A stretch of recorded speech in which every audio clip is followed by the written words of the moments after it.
नमस्कार दोस्तों, Shiv coaching classes YouTube channel में आपका स्वागत है। और आज हम चर्चा करेंगे दोस्तों सहसंयोजी बंध या सहसंयोजी यौगिक। दोस्तों इसके पहले हमने आयनिक बंध और आयनिक यौगिक के बारे में चर्चा किया था।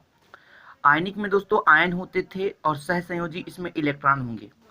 दोस्तों शब्द से ही याद आता होगा आपको, या शब्द से ही आपको परिभाषा समझ में आ जाएगा कि सह मतलब साथ साथ, संयोजी मतलब जुड़ना। कहने का मतलब इलेक्ट्रॉन जब आपस में जुड़कर बंध बनाते हैं तो सहसंयोजी बंध का निर्माण होता है। दोस्तों कोई भी परमाणु होता है अष्टक नियम का पालन करता है। कहने का मतलब बाह्यतम कोश में 8 इलेक्ट्रॉन होने चाहिए, और बाह्यतम कोश में 8 इलेक्ट्रॉन पूरा करने के लिए या तो इलेक्ट्रॉन दे सकता है या तो इलेक्ट्रॉन ले सकता है, और आपस में बंध बनाता है दोस्तों, और उससे जो बंध बनता है उसे सहसंयोजी बंध कहते हैं। चलिए तो परिभाषा देखते हैं कि परमाणु अपना अष्टक पूर्ण करने के लिए इलेक्ट्रॉनों का साझा कर लेते हैं, और दो परमाणुओं के मध्य इलेक्ट्रॉनों के साझा के द्वारा बना बंध सहसंयोजक बंध कहलाता है। कहने का मतलब जब परमाणु आपस में इलेक्ट्रॉन का साझा करते हैं और जो बंध का निर्माण करते हैं उसे ही हम सहसंयोजी बंध कहते हैं, और इस प्रकार से बंधों से निर्मित यौगिक ही सहसंयोजी यौगिक कहलाता है। इस प्रकार दोस्तों सहसंयोजक और सहसंयोजक यौगिक के बारे में आप परिभाषा लिख सकते हैं। दोस्तों ये 3 प्रकार के होते हैं, एकल सहसंयोजक, द्विसहसंयोजक और त्रिसहसंयोजक। इसके बारे में हम चर्चा करेंगे। तो पहले तो इसे आप समझिए, सह मतलब साथ साथ और संयोजक मतलब संयोग करके। कहने का मतलब एक दूसरे से इलेक्ट्रॉन ले दे करके जो बंध बनता है उसे सहसंयोजक बंध कहते हैं।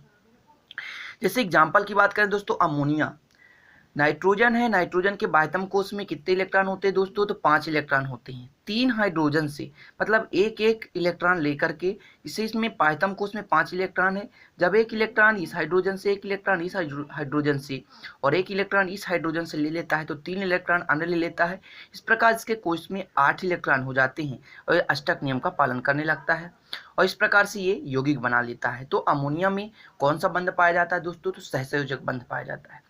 दोस्तों अब यदि हम बात करें कई सारे एग्जाम्पल की, तो एक दो एग्जाम्पल के माध्यम हम समझेंगे, क्योंकि वीडियो लंबा हो जाएगा और बहुत ही लंबा वीडियो बोरिंग सा आभास होने लगता है, इसलिए हम छोटे वीडियो अधिकांशतः बनाते हैं। जैसे कार्बन टेट्राक्लोराइड CCl4 की बात करें दोस्तों, तो कार्बन की वैलेंसी 4 होती है और 4 की आवश्यकता होती है अष्टक नियम को पालन करने के लिए। कहने का मतलब इसके बाह्यतम कोश में 8 इलेक्ट्रॉन हों, इसके लिए 4 इलेक्ट्रॉन की आवश्यकता होती है। तो 4 क्लोरीन से जुड़ता है दोस्तों। जानते हैं कि क्लोरीन के बाह्यतम कोश में 7 इलेक्ट्रॉन होते हैं और सभी में एक एक इलेक्ट्रॉन की आवश्यकता होती है क्लोरीन को।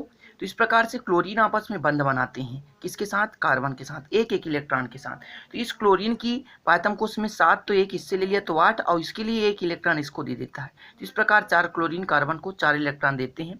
इस प्रकार कार्बन के भी अष्टक नियम पूरे हो जाते हैं। दोस्तों इस प्रकार से हमने देखा कि एकल सहसंयोजी बंध क्या कहलाता है। इसके प्रकार की बात करें दोस्तों तो 3 प्रकार का होता है, एकल सहसंयोजी, द्विसहसंयोजी और त्रिसहसंयोजी। थोड़ा थोड़ा डिफरेंस है दोस्तों, बस हो गया, इसमें कोई डिफरेंस नहीं, थोड़ा सा डिफरेंस है। एकल सहसंयोजी, एकल सहसंयोजी कहने का मतलब दोस्तों जब दो परमाणु आपस में एक एक इलेक्ट्रॉन का साझा करते हैं। कहने का मतलब दो परमाणु होते हैं और एक एक इलेक्ट्रॉन का साझा करते हैं और जो बंध बनाते हैं उसे एकल सहसंयोजक बंध कहते हैं। द्विसहसंयोजक, जब दो परमाणु दो दो इलेक्ट्रॉनों को आपस में साझा करके बंध बनाते हैं तो द्विसहसंयोजक। त्रिसहसंयोजक, जब दो परमाणु तीन तीन इलेक्ट्रॉनों का आपस में साझा करके बंध बनाते हैं तो त्रिसहसंयोजक। एकल सहसंयोजक सिंगल बॉन्ड, इसमें क्या होता है दोस्तों? डबल बॉन्ड, और इसमें होता है ट्रिपल बॉन्ड।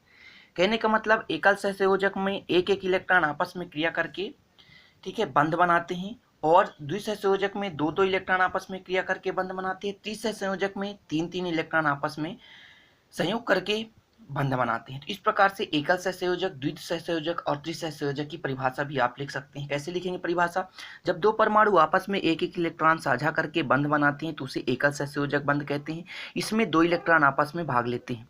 द्विसहसंयोजक बंध, जब दो परमाणु आपस में दो दो इलेक्ट्रॉन साझा करके बंध बनाते हैं तो द्विसहसंयोजक बंध कहलाते हैं। इनमें 4 इलेक्ट्रॉन भाग लेते हैं। कहने का मतलब एक परमाणु का 2, दूसरे परमाणु का 2, टोटल हो जाते हैं 4। त्रिसहसंयोजक बंध की बात करें दोस्तों तो त्रिसहसंयोजक बंध में 2 परमाणु होते हैं और तीन तीन इलेक्ट्रॉन आपस में भाग लेते हैं और संयोग करते हैं, तो इस प्रकार से बना हुआ बंध त्रिसहसंयोजक बंध कहलाता है। इस प्रकार दोस्तों आज हमने चर्चा की है सहसंयोजी बंध के बारे में। सहसंयोजी बंध के बारे में दोस्तों, सहसंयोजी बंध का कहने का मतलब ही होता है आपस में जुड़कर अष्टक नियम को पालन करने के लिए इलेक्ट्रॉन अपनी संयोजी कोष को पूरा करने के लिए जितना इलेक्ट्रॉन ले लेता है या दे देता है उसे ही हम संयोजी इलेक्ट्रॉन कहते हैं दोस्तों। इस प्रकार से आज हम देखा हमने सहसंयोजक बंध और इसके प्रकार दोस्तों। इसे आप अपने नोट्स में बना लीजिए और इसे कॉपी कर लीजिए, क्योंकि हर एक रिटन एग्जाम के लिए वेरी इंपॉर्टेंट क्वेश्चन है दोस्तों।